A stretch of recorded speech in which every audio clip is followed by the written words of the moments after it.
আলাইকুম। আমরা যদি কোনো একটা ফ্যাক্টরিতে কিভাবে পণ্য প্রস্তুত করা হয় সেটা দেখি, তাহলে দেখা যাবে কি যে যন্ত্রপাতি তো ফ্যাক্টরিতে অবশ্যই থেকে থাকে যেগুলোর মাধ্যমে পণ্য প্রস্তুত করা হয়, বাট স্টিল সেগুলো অপারেট করা হয় কিন্তু প্রতিষ্ঠানে যারা কর্মী থাকে তাদের দ্বারাই। অর্থাৎ প্রতিষ্ঠানে যদি মানুষ না থাকে তখন বাকি বস্তুগত উপকরণাদি যতই থাকুক না কেন, দিন শেষে কিন্তু প্রতিষ্ঠান লক্ষ্য অর্জন করতে পারে না। তাই বলাই যায় প্রতিষ্ঠানে যতগুলো উপকরণাদি আছে তার মধ্যে সবচেয়ে ইম্পর্টেন্ট হচ্ছে মানুষ বা কর্মী আর কি, যেটা বলতে চাচ্ছি। এখন কথা হচ্ছে যে এই যে কর্মী প্রতিষ্ঠান লক্ষ্য অর্জনে এত বড় একটা ভূমিকা পালন করে, তাহলে এই যোগ্য কর্মী নিয়োগ করা এবং উন্নয়নের কাজের সাথে সম্পৃক্ত যে ব্যবস্থাপনার কাজটি, তো সেটা সম্পর্কে আমরা এই ভিডিওতে ইন ডিটেইলস আলোচনা করব। এবং সেই কাজটি হচ্ছে কর্মী সংস্থান, যেটা তোমরা দেখতেই পাচ্ছ। তাহলে স্পেসিফিক্যালি এই ভিডিওতে আমরা যে টপিকগুলো সম্পর্কে জানবো সেটা হচ্ছে আমরা কর্মী সংস্থান সম্পর্কে একটা ধারণা পাবো, মানে আমি তোমাদেরকে একটা ভালো ধারণা দিতে পারবো আশা করা যায়। পরবর্তীতে আমরা জানবো মানব সম্পদ কাকে বলে, এই সম্পর্কে একটা আইডিয়া জানবো, এবং কর্মী সংস্থানের সাথে এটা কিভাবে সম্পর্কযুক্ত এই সম্পর্কেও কিন্তু আমরা একটা ধারণা পাবো। এবং হ্যাঁ, মানব সম্পদ ব্যবস্থাপনা এবং কর্মী সংস্থান এগুলো কিভাবে সম্পর্কযুক্ত সেই সম্পর্কে তোমাদেরকে একটা আইডিয়া দিব। তো আমরা ম্যানেজমেন্ট সেকেন্ড পেপারে কিন্তু বেশ কয়েকটা অধ্যায় ইতিমধ্যেই করে ফেলেছি, এবং আমরা কিন্তু কর্মী সংস্থান এই অধ্যায়টা এখন করছি।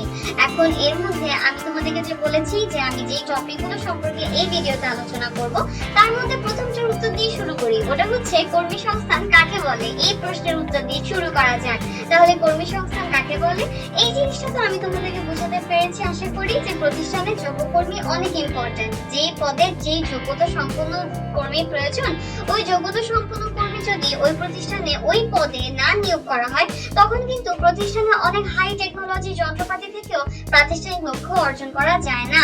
তো যতগুলো উপকরণ দিয়েছে প্রতিষ্ঠানের মধ্যে, তার মধ্যে মানুষ সবচেয়ে ইম্পর্টেন্ট উপকরণের মধ্যেই পড়ে। তাহলে এখন কথা হচ্ছে এই কর্মী সংস্থান কিন্তু এই মানুষ অর্থাৎ কর্মী নিয়োগ করা এবং সেই সাথে প্রশিক্ষণ দেওয়া এবং কর্মীদের উন্নয়ন সাধন করা, এই রিলেটেড বিভিন্ন বিষয় কিন্তু এই কর্মী সংস্থানের মধ্যে পড়ে।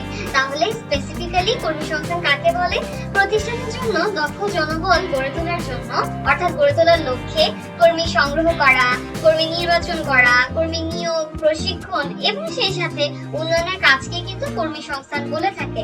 অর্থাৎ এখানে কিন্তু বোঝাই যাচ্ছে যে কর্মী সংস্থানের মধ্যে কিন্তু বেশ কয়েকটা কাজ অন্তর্ভুক্ত। এখন আমরা যদি সাধারণভাবে চিন্তা করি, তাহলে কর্মী সংস্থান বলতে কিন্তু বোঝায় কি যে প্রতিষ্ঠানের জন্য কর্মী সংগ্রহ করা বা কর্মী জোগাড় করা। বাট ব্যবস্থাপনার এই যে কর্মী সংস্থান কাজটা, ব্যবস্থাপনার ক্ষেত্রে যদি আমরা চিন্তা করি, এটা কিন্তু ব্যাপক অর্থে ব্যবহৃত হয়। যেমন আমরা এখানে কতগুলো কাজ দেখছি, তাই না? প্রতিষ্ঠানে কোন বিভাগে কত সংখ্যক লোক লাগবে সেই জিনিসটা আগে ঠিক করা দরকার পড়ে। তারপরে কোন উৎস থেকে কর্মী সংগ্রহ করা হবে, অর্থাৎ প্রতিষ্ঠানে যারা কাজ করছে তাদের মধ্যে থেকে কর্মী সংগ্রহ করা হবে নাকি প্রতিষ্ঠানের বাইরে থেকে কর্মী সংগ্রহ করা হবে, এই জিনিসটা ঠিক করা হয়। পরবর্তীতে পরিমিত সংখ্যক অ্যাপ্লিকেন্ট যারা থাকে তাদেরকে প্রতিষ্ঠান পর্যন্ত নিয়ে আসতে হয় এবং মানে নির্বাচনী প্রক্রিয়ায় নিয়ে আসতে হয় আর কি।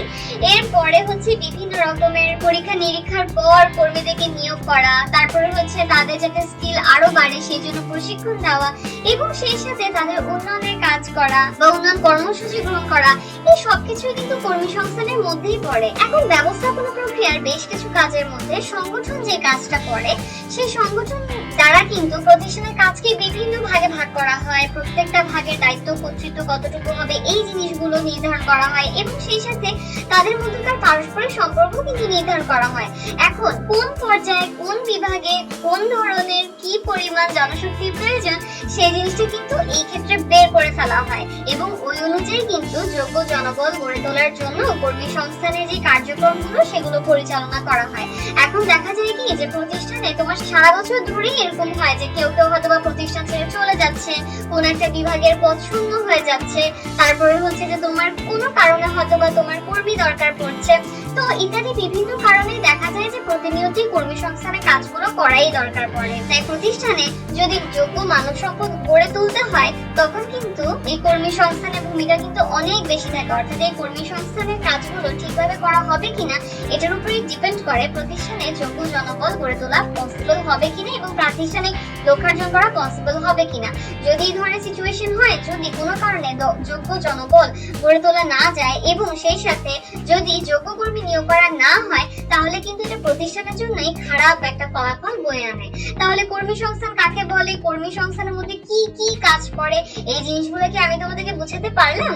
তাহলে কর্মী সংস্থানের মধ্যে কিন্তু এইভাবে এই কাজগুলো পড়ে, অর্থাৎ এটা হচ্ছে ব্যবস্থাপনার অন্যতম একটা গুরুত্বপূর্ণ কাজ, যার মাধ্যমে যোগ্য কর্মী যাতে গড়ে তোলা যায় প্রতিষ্ঠানের লক্ষ্য অর্জনের জন্য, সেই সম্পর্কে বা সেই জন্য হচ্ছে যে তোমার প্রচেষ্টা চালানো হয়। এবং এই ক্ষেত্রে বেশ কিছু কাজ কিন্তু ঠিকঠাক ভাবে করা দরকার পড়ে। এখন আমরা যে নেক্সট টপিকটায় যাব সেটা হচ্ছে, আমি যেরকম বলেছিলাম যে মানব সম্পদ সম্পর্কে তোমাদেরকে একটা ধারণা দিব এবং সেই সাথে কর্মী সংস্থান কিভাবে মানব সম্পদ গড়ে তোলার ক্ষেত্রে ভূমিকা রাখে সেই সম্পর্কে তোমাদেরকে একটা আইডিয়া দিব, অর্থাৎ এদের মধ্যকার সম্পর্কটা বেসিক্যালি কি, এই সম্পর্কিত বিভিন্ন তথ্য তোমরা এখন জানতে পারবে। এখন এই মানব সম্পদের ধারণা জানার আগে যদি আমরা কথাটাকে একটু ভাঙি, যে মানব সম্পদ, এখানে সম্পদ বলতে আমরা কি বুঝাই?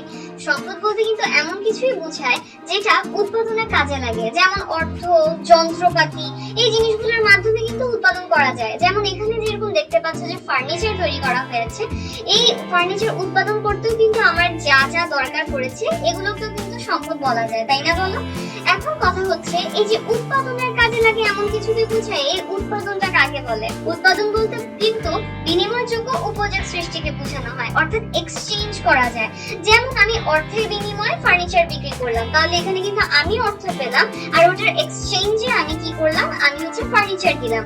তাহলে এরকম হচ্ছে যে তোমার উৎপাদনের বিষয়টা। তাহলে উৎপাদন বলতে কিন্তু এটাই বোঝায় যে বিনিময়যোগ্য উপযোগ সৃষ্টিকে বোঝানো হয়, যা মানুষের অভাব পূরণের সমর্থ, অর্থাৎ যার ফার্নিচার লাগবে তার ওই ফার্নিচারের অভাবটা পূরণ হচ্ছে, আবার ওই জায়গায় হচ্ছে আমি অর্থ পাচ্ছি, অর্থাৎ এভাবে হচ্ছে এক্সচেঞ্জ করা হচ্ছে, তাই না? তো এই জিনিসটা হচ্ছে যে উৎপাদনের সাথে সংশ্লিষ্ট। তাহলে সম্পদ বলতে উৎপাদনের কাজে লাগে এমন কিছুকেই বোঝায়।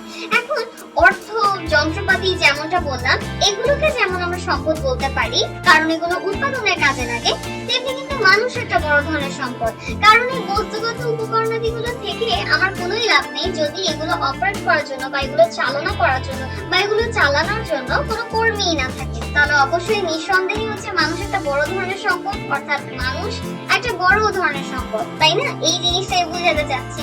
এখন ধরো কোন একটা প্রতিষ্ঠানে দুজন কাজ করে, এখন একজন হচ্ছে অনেক অল্প টাইমে দক্ষতার সাথে কোন একটা কাজ করে দিচ্ছে, আরেকজন হচ্ছে একটু স্লোলি আগাচ্ছে বা হচ্ছে সে ঠিকভাবে কাজটা পারে না, তাহলে যে কাজটা পারে না সেও হচ্ছে যে সম্পদ প্রতিষ্ঠানের জন্য, কিন্তু কম মূল্যবান সম্পদ। ওকে, আর একজন একদম প্রথমজন যিনি ছিলেন যে দক্ষতার সাথে অনেক তাড়াতাড়ি কাজটা করে দিচ্ছে, সে হচ্ছে মূল্যবান সম্পদ মালিকের কাছে, তাই না? তাহলে সবচেয়ে বড় সম্পদ কিন্তু যদি তুমি চিন্তা করো তাহলে মানুষই, কারণ কোন একটা প্রতিষ্ঠানে যদি মানুষই না থেকে থাকে তাহলে ওই প্রতিষ্ঠানে কিন্তু আসলে অন্যান্য হাই টেকনোলজি যতই যন্ত্রপাতি থাকুক না কেন কোনোই লাভ নেই। তো যেখানে মানুষ এত বেশি ইম্পর্টেন্ট একটা উপকরণ, যেখানে সবচেয়ে বেশি ইম্পর্টেন্ট উপকরণ আমি মানুষকেই বলছি প্রতিষ্ঠানে, তাহলে সেই মানুষ যদি যোগ্য না হয় তাহলে কিন্তু অন্যান্য যে বস্তুগত উপকরণাদিগুলো আছে সেগুলোর কার্যকর ব্যবহার নিশ্চিত করা যায় না, এবং এই জন্যই কিন্তু প্রতিষ্ঠানের কিন্তু দরকার পড়ে যোগ্য কর্মী। ঠিক আছে, তাহলে কোন একটা প্রতিষ্ঠানে যত বেশি মানুষ তোমার হচ্ছে সম্পদে পরিণত হয় ততই কিন্তু প্রতিষ্ঠান তার লক্ষ্য অর্জন করতে পারে দ্রুত এবং ঠিকঠাক ভাবে তার কাজগুলো সবগুলো ঠিকঠাক ভাবে করতে পারে। তাই এই জন্য প্রতিষ্ঠানে কিন্তু তোমার কর্মী সংস্থার যে কাজগুলো আছে, যে কর্মী সংগ্রহ করা, কর্মী নির্বাচন করা, কর্মী নিয়োগ করা, প্রশিক্ষণ দেওয়া তাদেরকে এবং উন্নয়ন কর্মসূচি পরিচালনা করা, এই জিনিসগুলো কিন্তু প্রতিষ্ঠানে অনেক গুরুত্বপূর্ণ ভূমিকা পালন করে। এবং এই ক্ষেত্রে দেখা যায় কি জানো, প্রতিষ্ঠানে আগে থেকেই তোমার একটা নিয়ম নীতি বা পদ্ধতি, এই জিনিসগুলো থাকার দরকার পড়ে, যে কোন পদে কিভাবে নিয়োগ করা হবে, যোগ্যতা কি থাকে, এই নিয়ম নীতিগুলো কিন্তু প্রতিষ্ঠানে আগে থেকেই নির্ধারণ করার অনেক বেশি দরকার পড়ে। যেমন একটা কলেজে তোমার হচ্ছে নতুন প্রহরী নিয়োগ করা হবে যাতে করে নিরাপত্তা ব্যবস্থা আরো জোরদার করা যায়। তো এই ক্ষেত্রে অবশ্যই কিছু কিছু রিকোয়ারমেন্টস কিন্তু ফুলফিল করাই লাগবে যারা আসবে ক্যান্ডিডেট তাদের, যেমন হচ্ছে উচ্চতা, তারপর তার বয়স কত, শিক্ষাগত যোগ্যতা, এই জিনিসগুলো কিন্তু দেখা দরকার পড়বে। তো এইভাবে প্রতিষ্ঠানে আগে থেকে কিন্তু কোন পদের জন্য কোন ধরনের যোগ্যতা দরকার এই জিনিসগুলো আগে থেকেই নির্ধারণ করা দরকার পড়ে, এবং এভাবেই দেখা যায় কি যে কর্মী সংস্থা কর্মসংস্থানের মধ্যে যে কাজগুলো পড়ে এই কাজগুলো ঠিকঠাক করার মাধ্যমে কিন্তু প্রতিষ্ঠান মানব সম্পদের দিক থেকে তোমার প্রতিষ্ঠান অনেক বেশি এগিয়ে থাকতে পারে এবং যা কার্যত প্রতিষ্ঠানের লক্ষ্য অর্জনে হেল্প করে। তাহলে বোঝা গেল কর্মী সংস্থান কিভাবে মানব সম্পদের সাথে কানেক্টেড। অর্থাৎ আমার যদি প্রতিষ্ঠানে মানব সম্পদের দরকার পড়ে, অর্থাৎ যারা যোগ্য কর্মী তাদেরকে প্রতিষ্ঠানে নিয়োগ করতে হয় এবং সম্পদে পরিণত করতে হয়, তখন কিন্তু অবশ্যই কর্মী সংস্থানের কাজগুলো যথাযথভাবে করা জরুরি এবং এভাবে প্রতিষ্ঠানে কর্মী সংস্থান নিশ্চিত করার মাধ্যমে প্রতিষ্ঠানের কর্মীরা সম্পদে পরিণত হতে পারে এবং প্রতিষ্ঠানও তার লক্ষ্য অর্জন করতে পারে। তাহলে আশা করি আমি তোমাদেরকে বোঝাতে পেরেছি যে মানব সম্পদ এবং কর্মী সংস্থান এরা কিভাবে রিলেটেড। কর্মী সংস্থান প্রক্রিয়ার মাধ্যমে যে কাজগুলো করা হয় এটার মাধ্যমে কিন্তু প্রতিষ্ঠান মানব সম্পদের দিক থেকে এগিয়ে থাকে, যা আলটিমেটলি প্রাতিষ্ঠানিক লক্ষ্যের জন্য সহায়তা করে থাকে। তাহলে এরপরে আমরা যে টপিকটা সম্পর্কে আলোচনা করব সেটা হচ্ছে মানব সম্পদ ব্যবস্থাপনা এবং কর্মী সংস্থান। এখন মানব সম্পদ কাকে বলে এই জিনিসটা তো আমরা জানলাম, এখন মানব সম্পদ ব্যবস্থাপনা কাকে বলে বা হিউম্যান রিসোর্স ম্যানেজমেন্ট যেটাকে ইংরেজিতে বলে আর কি, এটা আসলে বলেটা কাকে। তাহলে আমরা ইতিমধ্যে জেনে গিয়েছি প্রতিষ্ঠানে মানুষ একটা বড় ধরনের সম্পদ, অর্থাৎ যে কর্মীরা কাজে নিয়োজিত থাকে প্রতিষ্ঠানের তারা কিন্তু নিঃসন্দেহে অনেক বড় একটা সম্পদ। এখন কথা হচ্ছে প্রতিষ্ঠানের মানবীয় উপকরণকে যথাযথভাবে সংগ্রহ করা, নির্বাচন করা, নিয়োগ করা, তাদেরকে প্রশিক্ষণ দেওয়া এবং উন্নয়ন কর্মসূচির মাধ্যমে কর্মীদেরকে সম্পদে পরিণত করা এবং কর্মীরা যদি প্রতিষ্ঠানে থাকে তাদেরকে ধরে রাখার স্বার্থে তাদেরকে উপযুক্ত মূল্য এবং সুযোগ সুবিধা দেওয়া সহ তাদের রিটায়ারমেন্ট পর্যন্ত যত ধরনের জনশক্তি সংশ্লিষ্ট ব্যবস্থাপনা কাজ আছে তা করাকেই বলা হয় মানব সম্পদ ব্যবস্থাপনা। অর্থাৎ এর মাধ্যমেই কিন্তু প্রতিষ্ঠানে কর্মীদেরকে একদম যথাযথভাবে সংগ্রহ করা, নির্বাচন করা, নিয়োগ করা, প্রশিক্ষণ দেওয়া এবং উন্নয়ন কর্মসূচির মাধ্যমে তাদেরকে সম্পদে পরিণত করা হয় এবং সেই সাথে কিন্তু তারা যাতে প্রতিষ্ঠানে থাকে এই জন্য তাদেরকে উপযুক্ত সুযোগ সুবিধা দেওয়া হয়, বেতন দেওয়া হয় এবং সেই সাথে একদম অবসর দান পর্যন্ত সকল ধরনের জনশক্তি সংশ্লিষ্ট যে ব্যবস্থাপনা কার্য সেগুলো সম্পাদন করা হয়ে থাকে। তাহলে মানব সম্পদ ব্যবস্থাপনার ক্ষেত্রে যদি কিছুটা ইনফরমেশন দিই, যে আমরা তো আশেপাশে অনেক ধরনের প্রতিষ্ঠানে দেখে থাকি, এখন যে ছোট প্রতিষ্ঠানগুলো থেকে থাকে ওখানে তো তোমার কর্মী সংখ্যা অনেক কম থাকে, তো ওখানে দেখা যায় কি যে মানব সম্পদ ব্যবস্থাপনা এই জিনিসটাকে না আলাদাভাবে গুরুত্বের সাথে দেখা হয় না। সেখানে আমরা তো জানি যে ব্যবস্থাপনা একটা প্রক্রিয়া যেটার মধ্যে কর্মী সংস্থান একটা ইম্পর্টেন্ট কাজ, তাই না? এখন এই সামগ্রিক ব্যবস্থাপনার মানে ছোট প্রতিষ্ঠানগুলোতে যেখানে কর্মী সংখ্যা কম, এখানে মানব সম্পদ ব্যবস্থাপনার বিষয়টা আলাদাভাবে দেখা হয় না। সামগ্রিক ব্যবস্থাপনার মধ্যে যে কর্মী সংস্থান কাজটা আছে তো ওইটার মাধ্যমে এই মানব সম্পদ সংগ্রহ, নির্বাচন, নিয়োগ এই বিষয়টা আর কি দেখা হয়ে থাকে। এবং ওখানে কি হয় জানো, এই যে প্রশিক্ষণ এবং যে উন্নয়নের কাজগুলো মানে যে আলাদা কর্মসূচি গ্রহণের বিষয় প্রশিক্ষণ এবং উন্নয়নের ক্ষেত্রে, তো ওই জিনিসটাও কিন্তু সেখানে উপেক্ষিত থেকে থাকে এবং সেই সাথে বেতন ভাতা প্রদান করা, তারপর হচ্ছে অন্যান্য যে সুযোগ সুবিধা এই জিনিসগুলো আসলে দেখে থেকে প্রতিষ্ঠানের যিনি মালিক থাকেন তিনি বা শীর্ষ নির্বাহী পদে যিনি থাকেন তিনি, এবং পদোন্নতি দেওয়া মানে প্রমোশন দেওয়া, প্রভিডেন্ট ফান্ড এই জিনিসগুলোও তেমন একটা থাকে না ছোট প্রতিষ্ঠানগুলোতে। কিন্তু বৃহদায়তন প্রতিষ্ঠানে না পুরোই আলাদা একটা চিত্র দেখা যায়। সেখানে অনেক ধরনের কর্মী কিন্তু মানে শত শত কর্মী কিন্তু সেখানে নিয়োজিত থেকে থাকে এবং সেখানে কিন্তু বিভিন্ন ধরনের কাজ সম্পাদনের জন্য বিভিন্ন যোগ্যতা সম্পন্ন কর্মী কিন্তু দেখা মেলে। তো এভাবেই যে বিভিন্ন ধরনের কাজে যে বিভিন্ন মানের যোগ্য কর্মীর দরকার পড়ে, তো সেই যোগ্য কর্মী সংগ্রহ করা, নির্বাচন করা, উন্নয়ন করা, তারপর হচ্ছে বাকি যে সুযোগ সুবিধাগুলো প্রদান করা এবং এই জিনিসগুলো ঠিকভাবে হচ্ছে কিনা এই জিনিসগুলোর প্রতি একদম ভালোভাবে নজর রাখা এবং সেই সাথে প্রতিষ্ঠানে যাতে কর্মীরা থাকে এই জন্য তাদেরকে ধরে রেখে তাদেরকে একদম অবসর দানের পূর্ব পর্যন্ত একদম তাদের সামর্থ্যের যাতে সর্বোচ্চ সদ্ব্যবহার করা যায় প্রতিষ্ঠানে, এমনকি সম্মানের সাথে যাতে তাদেরকে অবসর দানও দেওয়া হয়, এই সকল কাজ কিন্তু আলাদা ব্যবস্থাপনা কার্য হিসেবে কিন্তু বৃহদায়তন প্রতিষ্ঠানগুলোতে বিবেচনা করা হয়ে থাকে।